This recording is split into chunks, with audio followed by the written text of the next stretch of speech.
Sistem reproduksi manusia. Sistem reproduksi manusia ialah serangkaian organ dan struktur yang bekerja sama demi memastikan kelangsungan hidup spesies dengan cara menghasilkan keturunan. Organ reproduksi pada pria. Organ reproduksi pada pria terdiri dari dua bagian organ luar serta organ dalam. Pertama, organ luar terdiri dari penis dan skrotum, sedangkan organ bagian dalam terdiri dari testis, saluran kelamin, serta kelenjar kelamin. Organ reproduksi luar yang pertama adalah penis. Di dalam penis terdapat 3 rongga. 2 rongga bagian atas tersusun atas pons corpus cavernosa, dan 1 rongga di bawahnya tersusun atas pons corpus spongiosum. Corpus spongiosum ini akan membungkus uretra. Uretra pada penis dikelilingi oleh pembuluh darah dan ujung saraf perasa. Penis berfungsi sebagai alat kopulasi untuk memasukkan sperma ke saluran kelamin wanita. Kedua ialah skrotum. Skrotum merupakan kantong kulit yang melindungi atau membungkus testis. Skrotum berjumlah sepasang, yaitu skrotum kiri dan skrotum kanan. Antara skrotum kiri dan skrotum kanan terdapat jaringan ikat dan otot polos. Di dalam skrotum juga terdapat otot lurik yang berfungsi mengatur suhu di sekitar testis agar tetap stabil. Pengaturan suhu ini berguna dalam proses pembentukan sperma yang memerlukan suhu sekitar 34 derajat Celcius. Organ reproduksi dalam yaitu testis. Di dalam tubuh pria terdapat sepasang testis. Di dalam testis terdapat saluran-saluran halus yang disebut dengan tubulus seminiferus. Jadi, testis berfungsi sebagai memproduksi sperma melalui proses spermatogenesis dan juga memproduksi hormon testosteron. Organ selanjutnya ialah saluran kelamin. Saluran kelamin pada pria terdiri dari epididymis, vas deferens, saluran ejakulasi, dan uretra. Secara keseluruhan, saluran kelamin ini berfungsi sebagai menyalurkan sel sperma dari testis keluar tubuh melalui penis. Bagian reproduksi pria yang terakhir ialah kelenjar kelamin. Kelenjar kelamin berfungsi untuk menambahkan cairan-cairan kelamin untuk mempertahankan hidup dan gerak sperma.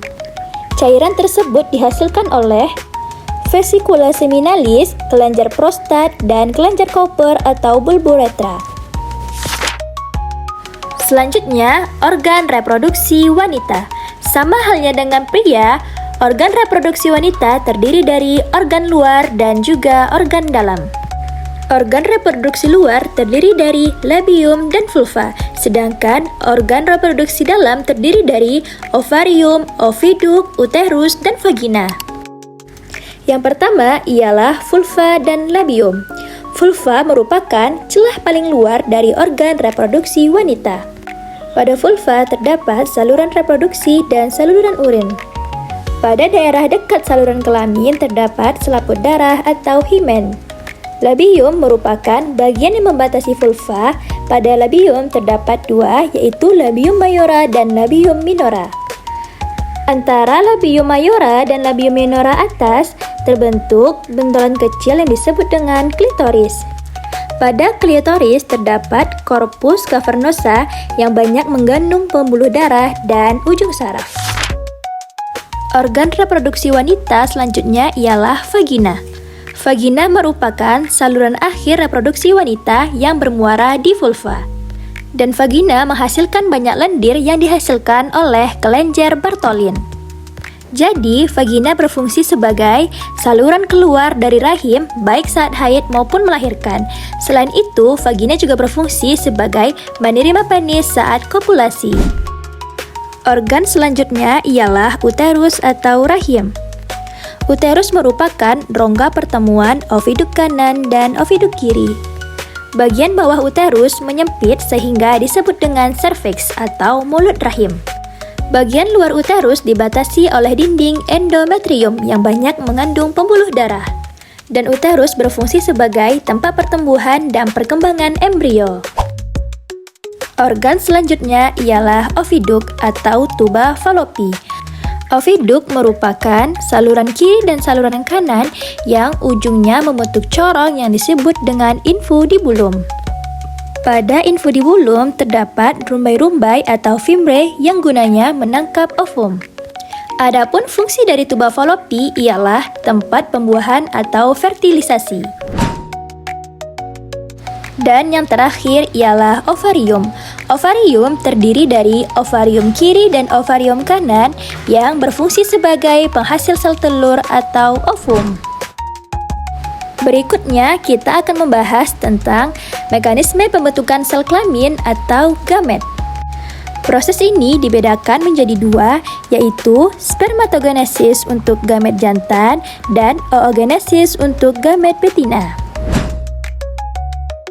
Proses spermatogenesis dimulai ketika pria mengalami masa pubertas, sedangkan proses oogenesis sudah berlangsung saat wanita dalam kandungan. Pertama, spermatogenesis. Spermatogenesis terjadi di dalam testis, tepatnya pada tubulus seminiferus. Proses pembentukan sperma di tubulus seminiferus melibatkan 3 macam sel, yaitu spermatogonium, kemudian sel Leydig, dan sel Sertoli.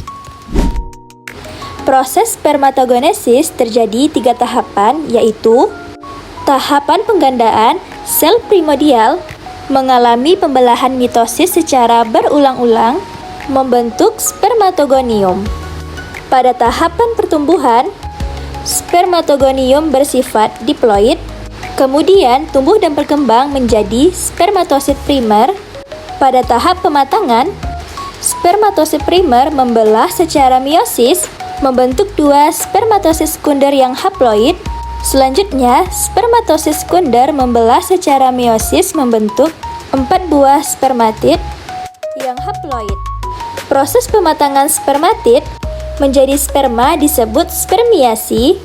Proses ini dipengaruhi oleh testosteron.